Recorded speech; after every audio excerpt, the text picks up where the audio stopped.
Zainal Abidin, seniman asal Gang Muhajir, Kelurahan Pardomuan, Kota Pematang Siantar, Sumatera Utara ini, mengubah stigma kampung tempat tinggalnya menjadi spot wisata yang cocok untuk bersuah foto. Kampung ini dulu dikenal dengan predikat yang kurang baik. Ditambah lagi, lokasinya yang berada di tengah perlintasan kereta api membuat Gang Muhajir seperti kampung mati. Kini, pemandangan yang berbeda terhampar di kampung yang penuh dengan warna-warni lukisan di setiap sisi jalan dan dinding rumah warga. Warga lain pun mulai berdatangan ke kampung ini untuk bersuah foto. Berlatar belakang lukisan unik, dilukis oleh seniman Gang Muhajir yang tergabung dalam Sanggar Lukis Kalam Jihad yang didirikan Zainal dan istrinya Utami belasan tahun lalu.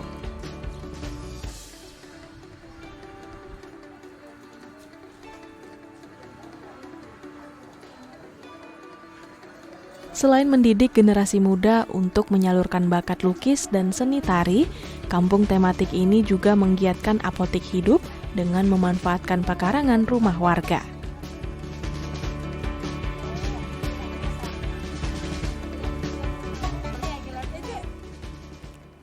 Diresmikan pada awal tahun 2020 lalu, kampung yang satu ini sukses menjadi ciri khas Kota Pematang Siantar, Sumatera Utara. Kampung tematik kini semakin dikenal sebagai kampung warna-warni yang penuh dengan karya seni lukis warganya. Di balik goresan lukisan di kampung ini ada sebuah sanggar lukis yang menjadi pelopor ide lahirnya kampung tematik. Bagaimana kiprah sanggar lukis ini sudah hadir bersama saya di studio saat ini pemirsa, Ketua Sanggar Lukis Kalam Jihad. Kita sapa bersama. Assalamualaikum Pak Zainal Abidin Lubis. Waalaikumsalam warahmatullahi wabarakatuh. Apa kabar Pak? Alhamdulillah sehat. Sehat ya Pak ya, penuh warna-warni gitu. Pak, Bapak ini aslinya itu seniman di bidang apa? Bukan pelukis berarti? Saya bukan pelukis. Dibilang seniman juga rasa masih jauh. Tapi saya hobi bermain dengan kata-kata. Sastrawan mungkin? Rasa belum. Masih proses belajar. Iya, sukanya berpuisi? Saya suka buat puisi. Puisi sejak kecil memang kita buat puisi. Sudah ada yang dibukukan Pak? Dibukukan tidak, tapi saya punya blog. Kumpulan karya lukis Jen Kolam. Nah itu saya yang punya. Ya, ngeblog berarti ya, blogger gitu ya blogger Pak ya? dulu. Sekarang saya nggak pakai blogger lagi, saya pakai halaman Facebook. Baik. Tapi yang pasti penuh dengan sastra gitu, dunia sastra, dunia seni begitu ya Pak ya. Pak, awal Bapak mendirikan Sanggar Lukis Kalam Jihad di Kota Pematang Siantar, karena ini usianya juga tak terbilang muda lagi ya. Ternyata udah lama ya. 19 tahun. Sudah 19 tahun. Jadi Kalam Jihad itu berdiri awalnya kita teater. Itu tadi sesuai dengan basic saya. Kita buat teater puisi. Berjalan dengan waktu kita juga buka komunitas lain, ada puisi, ada sarhil, ada tilawah, kemudian ada kaligrafi. Alhamdulillah yang bertahan itu sampai sekarang itu sanggar lukisnya. Maka terciptalah namanya Sanggar Lukis Kalam Jihad. Dan ternyata sanggar ini terlebih dahulu ada, baru ada kampung tematik, ya Pak ya? Iya. Nah, di balik kampung tematik yang terkenal dengan aneka lukisannya ini, ternyata Sanggar Lukis Kalam Jihad ini yang jadi inisiatornya pemirsa. Nah, mengapa terpikir untuk melukis, menyulap sebuah kampung hingga kampung itu bertransformasi menjadi kampung tematik? Awal kita di lokasi, setelah kita pindah ke lokasi, daerah kita itu terkenal dengan garis merah. Perilaku masyarakatnya, kemudian peredaran narkobanya, kemudian dikenal dengan gang yang sempit, kumuh, tidak enak dipandang. Kemudian kita berpikir, kita seniman, kita punya kemampuan untuk melukis, kenapa kita tidak mencoba mengajak orang lebih bahagia dengan menikmati sepanjang waktu keindahan-keindahan yang bisa kita buat. Sehingga kami berpikir dari Sanggar Lukis Kalam Jihad, apa salahnya gang itu kita beri warna baru. Sehingga pola pikir dan cara hidup masyarakat di gang itu berubah. Iya, sebelumnya berarti Bapak domisilinya di mana? Bukan di kampung tematik berarti? Kita tidak ada di gang itu, cuma berseberangan aja, Bu. Oh, berarti masih berdekatan? Masih dalam satu wilayah kelurahan yang sama. Dan masih dalam RT RW yang sama. Ya, baik. Berarti merasakan benar-benar adanya stigma negatif karena sebagai warga dari kampung yang berada di zona merah. Iya, jelas, Bu, ya. Ketika kita misalnya pertemuan-pertemuan, ya selalu menyatakan, ini anak jalan, dulu kan tematik itu tempatnya jalan tongkol. Ini anak jalan tongkol nih, hati-hati. Gitu. Langsung kena stigma kena gitu stigma. ya. Akhirnya saya berpikir, stigma itu bisa dilawan kalau kita ingin melakukan perubahan. Nah, perubahan itu nggak akan bisa kita lakukan kalau tidak dukungan dari banyak orang. Maka sebelum melukis, kita lakukan pendekatan dulu. Kita dekati tetangga, kita berikan contoh bahwa hidup berkesenian itu seperti ini. Gitu. Alhasil, alhamdulillah mungkin niat baik, masyarakat sangat mendukung kegiatan itu. Iya. Nah, Pak, Sanggar Lukis Kalam Jihad ini kan ternyata bukan sekedar sanggar lukis biasa. Sanggar ini juga ikut berkontribusi untuk melestarikan dan membangun karakter cinta budaya Nusantara. Salah satu caranya adalah dengan menggelar festival melukis payung. Nah, payungnya ini ya Pak ya? Iya. Terus contoh dari gagasan kita akan coba membuat sebuah lukisan. Saya ambil temanya payung Nusantara. Mungkin orang bertanya kenapa harus di payung? Iya, kenapa harus payung? Kenapa tidak di tempat lain gitu? Iya. Payung adalah sebuah sarana yang kita anggap tidak ada di dunia ini orang yang tidak pernah menggunakan payung. Mulai dari dia kecil sampai nanti dia meninggal. Bahwa payung itu melekat. Melekat menjadi citra diri dan citra budaya. Ya, contohnya pada zaman-zaman dulu. Zaman kerajaan dulu. Walaupun singgasananya itu dalam rumah, pasti selalu ada payung. Kiri kanannya ada payung. Kita mau coba gali itu. Apa fungsi payung dalam sampel itu? Apakah mereka takut hujan dalam ruangan? Kan tidak. Ketika mereka berjalan, kenapa harus dipayungi? Iya. Kemudian dalam ilmu filosofi ya, banyak beredar di masyarakat, bahwa benteng hati gitu ya, atau ada yang bilang payung hati, itu adalah iman. Jadi kata payung itu sangat beragam dipergunakan. Malah dalam kultur Sumatera Utara yang kita sebut dengan Batak, borusi payung pun ada. Jadi suatu benda yang bisa kita hidupkan dari beberapa sudut pandang sesuai dengan selera kita ya Bu. Yang kedua, dari keunikan itu bentuknya. Bentuk kampas itu kan orang dominan peta. Bagaimana kalau kita coba melukis di permukaan yang berbeda, sehingga terjadi tantangan baru. Makanya kita buat gelegar. Gelegar payung Nusantara. Baik Pak, ternyata makna filosofisnya itu ya, karena orang dari kecil sampai mohon maaf meninggal dunia juga tetap butuh yang namanya payung, luar biasa. Pak, nanti kita lanjut lagi, ditahan dulu. Pemirsa, sebelum kita bincang-bincang lebih jauh lagi, kita saksikan tayangan berikut ini.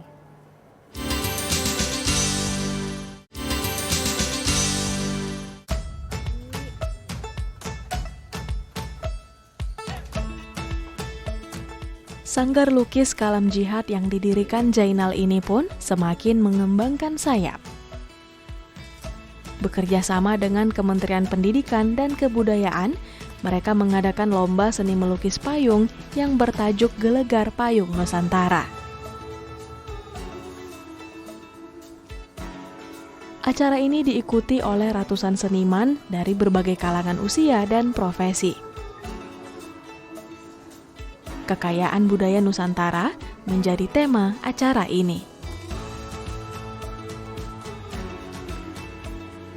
Selain melukis, Sanggar Kalam Jihad juga menampilkan tari tradisional Simalungun yang menjadi bagian dari kekayaan budaya nasional. Lewat ajang ini, Zainal ingin menanamkan rasa cinta dan bangga pada budaya Nusantara yang beragam, khususnya bagi generasi muda.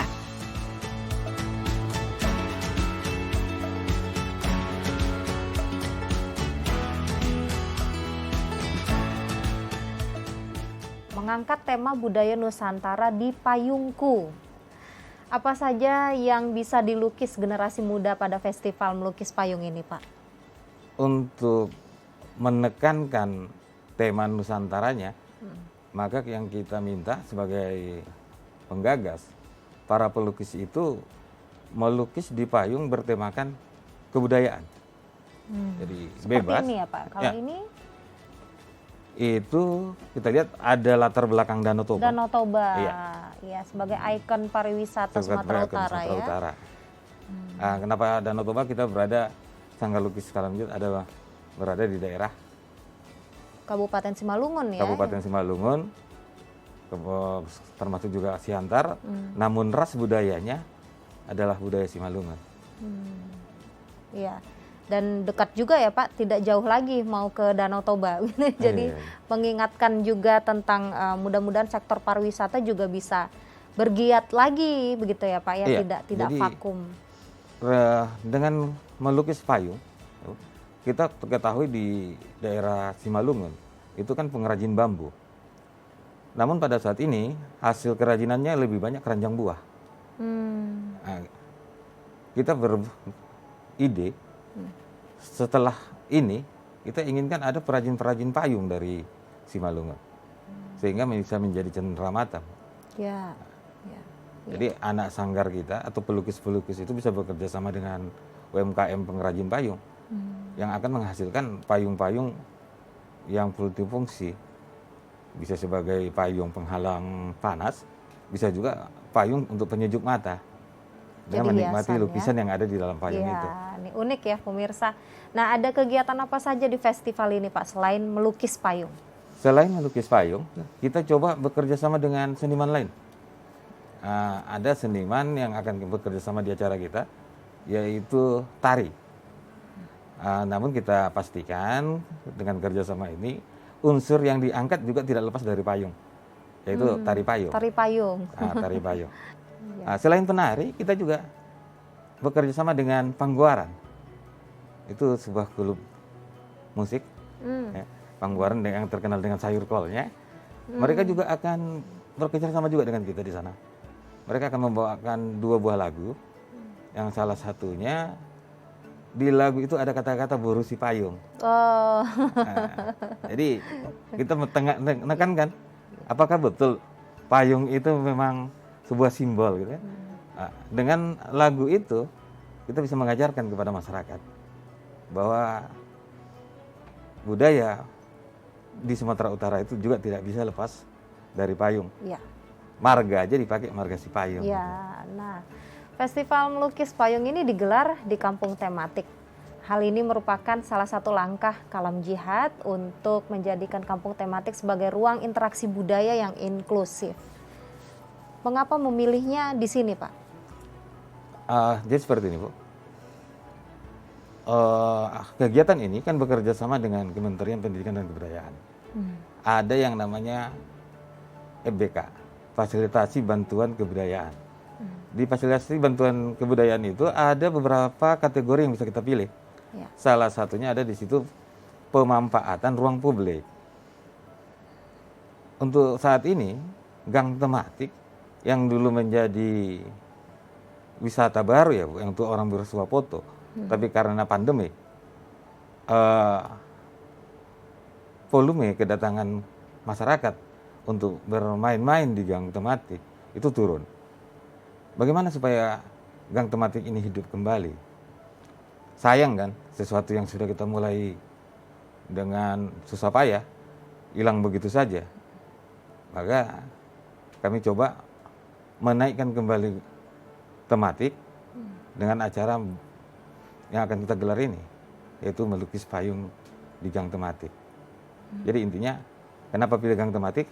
Supaya gang tematik itu hidup kembali. Sebenarnya di kampung tematik itu ada apa lagi, Pak? Selain warna-warni lukisan-lukisan yang menempel di sisi-sisi dinding gangnya yang sempit itu, tapi jadi kelihatan menarik sekarang? Di gang tematik sebetulnya Bu, bukan hanya ada kami yang hobi melukis. Ada juga tetangga-tetangga kita tuh yang punya kemampuan berbeda. Ada pengrajin ban bekas, ada juga pengrajin dari ya itu tadi bambu, tapi selama ini dia buat kapal-kapalan. Cuma ya karena mungkin ya pengolahannya atau mungkin rekannya berdiskusi tidak ada, sehingga mereka meninggalkan itu. Asal-asal ya lebih banyak saat ini kampung tematik itu identiknya dengan lukisan. Memang identik dengan lukisan. Dan ini diinisiasi oleh Sanggar Kalam Jihad. Pak Zainal, kita lanjut lagi, kita masih punya segmen terakhir setelah yang satu ini ya. Pemirsa, seperti apa komentar warga tentang kampung tematik dan festival payung Nusantara ini? Kita dengarkan setelah tayangan berikut ini.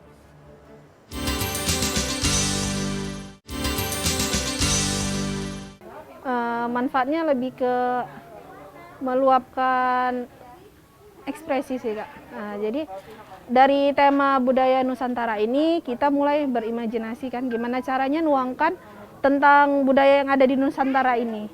Untuk kampung tematik ini ya, kalau saya melihat dari segi yang pertama saya paling melihat itu dari segi psikologis keluarganya itu sangat terbangun. Kenapa?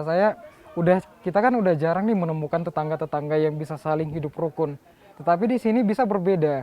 Ada dukungan dari warna-warna yang diberikan daripada Sanggar Kalam Jihad kepada kampung ini.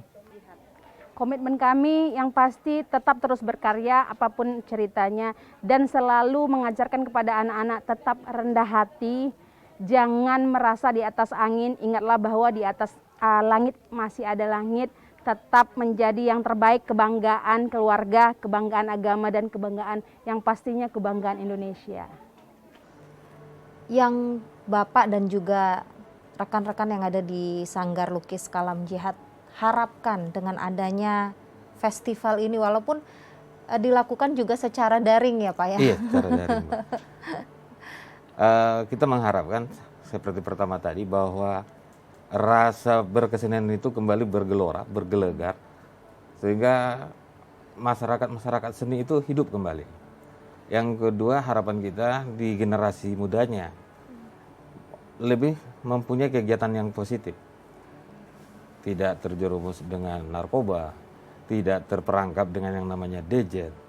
Memang HP dan sebagainya itu alat komunikasi kita butuhkan. Ya. Tapi bukan untuk hidup di dalam gadget itu sebagai orang-orang yang antisosial jadinya. Harapan saya dengan adanya festival ini, masyarakat kembali berkomunikasi. Ya, senimannya melukis, masyarakatnya menikmati. Hasilnya kan nanti akan ada diskusi. Kenapa kamu pakai tema ini? Mereka akan saling berdiskusi. Jadi muncul keakraban. Iya. Kalau kita sudah akrab, kampung itu akan kuat. Kalau sudah kuat, pasti bahagia. Maka intinya bagi kami, ayo bahagia secara yang wajar. Sesuai dengan kemampuan kita. Jadi kita tidak harus bahagia dengan hal yang mewah. Dengan kuat saja kita bisa bahagia. Itu harapan saya. Ya, dengan kuat saja kita bisa bahagia gitu ya.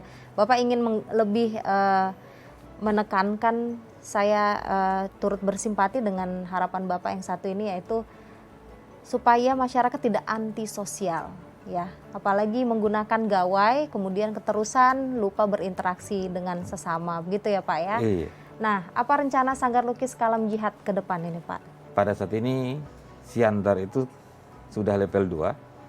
Setelah selesai nanti Bu, karya-karya seniman ini, ya, kita akan buat pameran. Jadi 100 karya lukis, mulai dari pemula sampai yang mahir, kita akan pamerkan.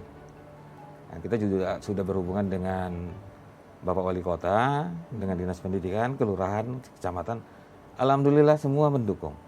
Ya, mudah-mudahan dengan kesadaran masyarakat terhadap prokes, tidak ada halangan. Seperti dalam acara melukis ini, itu kita berikan satu peralatan lukis gratis, kita kasih kuas, kita kasih palet, kita kasih cat, 5 botol warna primer, dan pendukung karena di awal dia harus merekam, kita berikan paket data 11 giga dan itu semua gratis dari bantuan Kementerian Mendikbud. Ya. Nah, jika pemirsa di rumah ada yang ingin lihat kegiatan-kegiatan yang ada di Sanggar Lukis Kalam Jihad, karena ini eranya media sosial, silahkan dipromosikan Pak media sosial dari Kalam Jihad. Facebook kami, Facebooknya namanya Kalam Jihad, IG-nya juga Kalam Jihad, channel YouTube-nya juga Kalam Jihad. Jadi supaya gampang masyarakat, Bu, tidak terlalu banyak ke media sosial, channelnya tetap namanya Sanggar Lukis Kalam Jihad. Iya, yang sudah 19 tahun. 19 Ya. tahun.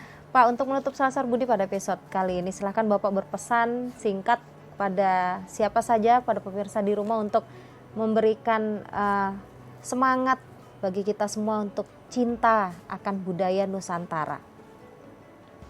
Kita terlahir di negara yang berkepulauan. Kita banyak ras. Kita bisa kuat kalau kita saling menghargai. Jangan memandang seseorang dari apa keyakinannya. Tapi tengoklah dari bagaimana cara dia menjalankan keyakinan itu. Kalau kita sudah bisa mencintai itu, dan itu menjadi sebuah kebudayaan, maka satu kata dari kami, ayo tingkatkan gerakan mari bahagia dan mari berbagi. Berbagi ilmu tidak akan membuat kita lemah, tapi akan membuat kita lebih kuat.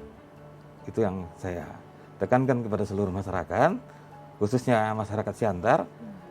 Kalau ada ilmu, bagilah ilmumu. Kalau ada hartamu, ya ayo, berikan kepada yang lain. Senilai seikhlasnya.